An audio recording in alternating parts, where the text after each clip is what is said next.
Hello friends, आपको हमारे tuition में आपका स्वागत है। आज अपन पढ़ेंगे मॉडुलस फंक्शन बिल्कुल डिटेल में। इसके ग्राफ भी पढ़ेंगे, फंक्शन भी पढ़ेंगे, किस तरह ओपन करते हैं, सब कुछ पढ़ेंगे इस वाली वीडियो में। अपन मॉडुलस फंक्शन क्या होता है, इसके ग्राफ किस तरह बनते हैं, और किसी भी मॉडुलस फंक्शन को किस तरह ओपन करते हैं, वहाँ प्लस साइन आएगा या माइनस साइन आएगा। तो चलिए स्टार्ट करते हैं अपनी वीडियो। जैसे कि पहले मैं आपको बता दे रहा कि मॉडुलस फंक्शन को लिखते कैसे हैं। जो मैंने यहाँ पर रिप्रेजेंट किया है F X equal to mod X, इस तरह अपन मॉडुलस फंक्शन को लिख सकते हैं। किसी भी फंक्शन को अपन इस तरह लिख सकते हैं मॉडुलस में, जो मैंने यहाँ पर बताया है F X equal to mod X. चलिए आगे बढ़ते हैं। जैसे कि पहले मैं बेसिक से स्टार्ट कर रहा हूँ कि यहाँ पे मॉड 3 लिखा है, मॉड 3 लिखा है, ठीक है। तो अपन इसको किस तरह ओपन करेंगे, हमेशा याद रखना कि मॉडुलस फंक्शन का आंसर हमेशा पॉजिटिव होता है। जैसे कि मॉड 3 लिखा है, 3 तो वैसे भी पॉजिटिव है, तो इसका आंसर भी पॉजिटिव आएगा 3। अगर यहाँ पर लिखा है -3 का मॉडुलस, -3 का मॉडुलस, तो यहाँ पे -3 है, तो इसका मॉडुलस का आंसर क्या होगा, पॉजिटिव। अपन को याद रखना है कि मॉडुलस का आंसर हमेशा पॉजिटिव ही आता है। अंदर माइनस दिया है लेकिन बाहर तो प्लस ही आएगा। जैसे यहाँ पर दिया है मॉड 4, तो इसका आंसर 4 होगा, क्योंकि मॉडुलस का आंसर हमेशा पॉजिटिव होता है। जैसे कि यहाँ पर -4 दिया है तो आंसर 4 होगा। अपन को कुछ नहीं करना है, खाली जो भी निगेटिव क्वांटिटी है ना उसको हटाना है, और जो पॉजिटिव क्वांटिटी है उसको लिखना है। चलिए आगे बढ़ते हैं। जैसे कि अब देखते हैं कि अपन किसी भी मॉडुलस फंक्शन को ओपन कैसे करते हैं। पहले मैंने यहाँ पे बेसिक लिया है, जैसे कि यहाँ पर मॉड एक्स लिखा है। तो पहले अपन को पता कैसे चलेगा कि अपन को किस नंबर पे अपन को फंक्शन को ब्रेक करना है। तो अपन को अंदर वाली क्वांटिटी को क्या करना पड़ेगा, 0, एक्स इक्वल टू 0। तो अपन अंदर वाली क्वांटिटी को 0 कर दो, उसी पे फंक्शन को ब्रेक करना पड़ेगा। जैसे यहाँ पे एक्स इक्वल टू 0 पे ब्रेक करना था, तो X greater than equal to 0 और एक एक्स लेस देन 0। जैसे एक्स ग्रेटर देन 0 डालेंगे, इसमें 3 डालो, मॉड 3, तो आंसर क्या आएगा, पॉजिटिव। जब तक आंसर पॉजिटिव आएगा अंदर का, तो बाहर भी पॉजिटिव साइन लगाना है। ऐसे मान लो इसमें -3 डालो, तो -3 का आंसर भी पॉजिटिव आएगा, लेकिन अपन को पहले से एक माइनस लगाना पड़ेगा। कि जैसे अपन ने यहाँ पे एक्स इक्वल टू -3 डाला इस वाले में, ठीक है, तो -3 का मोड, और अपन ने यहाँ पर लिखा है -x। अपन यहाँ पे x इक्वल टू -3 डालेंगे तो माइनस माइनस पॉजिटिव हो जाएगा। तो इसलिए अपन इस तरह इसको ओपन कर सकते हैं। चलिए अपन एक और एग्जांपल से समझते हैं।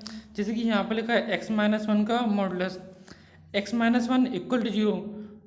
पहले अपन को अंदर वाली क्वांटिटी को 0 करना पड़ता है। तो 0 करने के बाद यहाँ से क्या आ गया, x इक्वल टू 1 आ गया। तो अपन को फंक्शन को ब्रेक कहाँ पे करना पड़ेगा, x इक्वल टू 1 पे। तो अपन ने फंक्शन को ब्रेक कर लिया। अब अपन इसमें x इक्वल टू 1 में ब्रेक करना है, तो अपन इसमें x से बड़ी 1 से बड़ी क्वांटिटी रखो। जैसे कि 3 नंबर रखा, 3 - 1 2, तो पॉजिटिव आ रहा है, तो पॉजिटिव के साथ ओपन होगा x-1 4 x greater than equal to 1। अगर आप इसमें डालेंगे -3 -1, तो -4 आ रहा है, तो मतलब आंसर निगेटिव आ रहा है। तो बाहर भी अपन को निगेटिव का साइन लगाना पड़ेगा, क्योंकि अपन इसके अंदर डालेंगे x इक्वल टू -3 डालेंगे, तो आंसर निगेटिव आ रहा है, निगेटिव आ रहा है। तो अपन को आंसर को पॉजिटिव लाने के लिए बाहर भी एक निगेटिव साइन लगाना पड़ेगा, जो कि मैंने यहाँ पे लगाया है, minus bracket x-1 4 x less than equal to 1। चलिए अगली वाले क्वेश्चन में देखते हैं। जैसे मैंने यहाँ पे क्वेश्चन लिया है 6 - x का मॉडुलस, तो अपन को अंदर वाली क्वांटिटी को 0 करना पड़ेगा पहले तो, क्योंकि उस पर अपन को फंक्शन को ब्रेक करना पड़ेगा। 6 - x इक्वल टू 0, तो x इक्वल टू 6 हो गया। तो मतलब फंक्शन को कहाँ पर ब्रेक करना पड़ेगा अपन को, x इक्वल टू 6 पे। तो अपन इसमें 6 से बड़ी क्वांटिटी रखते हैं। जैसे अपन रखा है 8, तो 6 - 8 -2 हो गया, तो मतलब आंसर अपना निगेटिव आ रहा है। तो बाहर भी अपन को निगेटिव साइन लगाना पड़ेगा। मेरी बात ध्यान से सुनो कि जैसे अपन ने अंदर डाला x इक्वल टू 8, तो अपना आंसर क्या है, निगेटिव।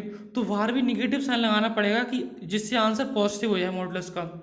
इसलिए अपन मैंने माइनस ब्रैकेट 6 - x किया है। जैसे x लेस देन 6 डालेंगे, 6 से कम डालेंगे, तो यहाँ पे आप मान लो मैंने 4 डाला, 6 - 4 2, तो आंसर पॉजिटिव आ रहा है। तो बाहर निगेटिव लगाने की जरूरत नहीं है। चलिए अपन आगे बढ़ते हैं। अब देखते हैं कि अपन किसी भी मॉडुलस फंक्शन का ग्राफ किस तरह बनाते हैं। तो मैंने क्वेश्चन लिए हैं, जैसे बेसिक क्वेश्चन है X equal to mod X का ग्राफ किस तरह बनेगा। पहले तो अंदर वाली क्वांटिटी को जीरो करना है अपन को, बुक मैंने यहाँ पे किया है। तो मतलब एक्स इक्वल टू जीरो पे जो ग्राफ होगा उसका ऐसे अपने एक्स इक्वल टू जीरो डाला यहाँ पे, तो वाई भी जीरो हो गया। अपन इसको वैसे ही प्लॉट कर सकते हैं ग्राफ को, एक्स की वैल्यू रखी और वाई, एक्स की वैल्यू रखते जाएंगे, वाई की वैल्यू आती जाएगी। लेकिन इसका एक शॉर्टकट भी होता है कि हमेशा मॉडुलस फंक्शन का ग्राफ बी शेप में होता है, और जो इसका जो एज होता है वो कहाँ पे होता है, जहाँ पे फंक्शन जीरो होता है। तो ये फंक्शन जीरो कहाँ पे हो रहा है, एक्स इक्वल टू जीरो पे फंक्शन जीरो हो रहा है, तो इसका जो एज होगा वो एक्स इक्वल टू जीरो पे होगा। चलिए अगले वाले ग्राफ से और क्लियर हो जाएगा आपको। जैसे कि एक्स माइनस थ्री, तो अपन ने इसको जीरो किया एक्स माइनस थ्री को, तो एक्स इक्वल टू थ्री पे जीरो हो रहा है। तो इसका जो एज पॉइंट होगा कहाँ पे होगा, एक्स इक्वल टू थ्री पे होगा। जैसे कि ऐसे जो इसका एज पॉइंट होगा ना, वहाँ पर ग्राफ जीरो होता है, तो उसका वहीं पे उसका एज होता है। मैंने इसका ग्राफ बनाया आगे, जैसे कि ये बनाया। तो ये ग्राफ का एज कहाँ पे, एक्स इक्वल टू थ्री पे।